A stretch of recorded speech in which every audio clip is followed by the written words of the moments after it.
कैदी नंबर 132, जिसे फांसी की सजा सुनाई जा चुकी थी।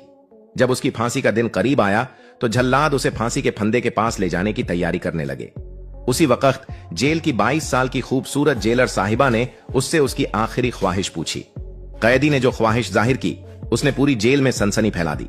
उसने कहा, जेलर साहिबा, मेरी आखिरी ख्वाहिश है कि मैं अपनी जिंदगी की आखिरी रात किसी कुंवारी लड़की के साथ बिताना चाहता हूं जो अपनी मर्जी से मेरे साथ हो। बस एक रात लड़की मेरे साथ सोए, यही मेरी ख्वाहिश है। यह सुनते ही वहां मौजूद सारे सिपाही और जेल अधिकारी हैरान रह गए। सब एक दूसरे का मुंह ताकने लगे। किसी को समझ ही नहीं आ रहा था कि ऐसी ख्वाहिश कैसे पूरी की जा सकती है। तभी उस कैदी ने बताया, अगर मुमकिन हो तो पूरे शहर में ऐलान करवा दीजिए कि क्या कोई ऐसी लड़की है जो एक रात के लिए एक सजाए मौत कैदी की दुल्हन बनने को तैयार हो।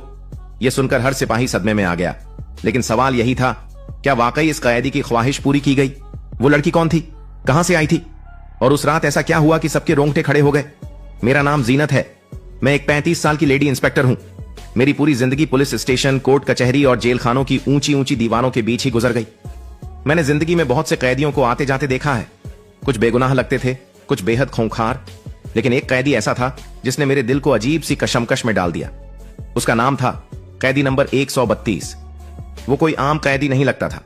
उसकी आंखों में एक अजीब सी गहराई थी, जैसे वो किसी दूर की दुनिया में खोया रहता हो। मैं उसे कभी ठीक से समझ नहीं पाई। न वो पूरी तरह मासूम लगता था, न पूरी तरह मुजरिम। जब मैं नई नई नौकरी पर लगी थी, उस वक्त मेरी उम्र महज 22 साल थी।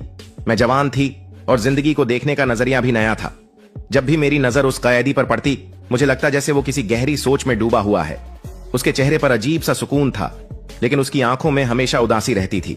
जो बात मुझे सबसे ज्यादा परेशान करती थी वो यह थी कि उसकी उम्र सिर्फ 21 साल थी। उसने अभी दुनिया देखनी भी ठीक से शुरू नहीं की थी और अब उसे हमेशा के लिए इस दुनिया को अलविदा कहना था। वो बहुत कम बोलता था। ऐसा लगता था जैसे उसके पास बोलने के लिए लफ्ज ही नहीं हो, या शायद वो बोलना ही नहीं चाहता था। कई बार मेरा दिल चाहता कि उससे पूछूं, आखिर तुमने ऐसा कौन सा गुनाह किया है कि तुम्हें मौत की सजा सुनाई गई? लेकिन उसके चेहरे की मायूसी देखकर मेरे कदम अपने आप रुक जाते।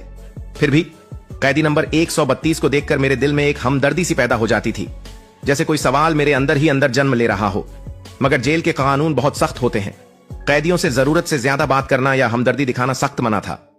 एक दिन मुझे खबर मिली कि 2 दिन बाद कैदी नंबर 132 को फांसी दी जानी है। उसे आखिरी बार अपने घर वालों से मिलने की इजाजत भी मिलेगी। यह खबर पढ़ते ही मेरे दिल में अजीब सी बेचैनी दौड़ गई। मेरे दिल की घबराहट बढ़ती ही जा रही थी, जैसे कोई अनहोनी होने वाली हो। मैं जानती थी कि हर सजाए मौत पाए कैदी से उसकी आखिरी ख्वाहिश जरूर पूछी जाती है।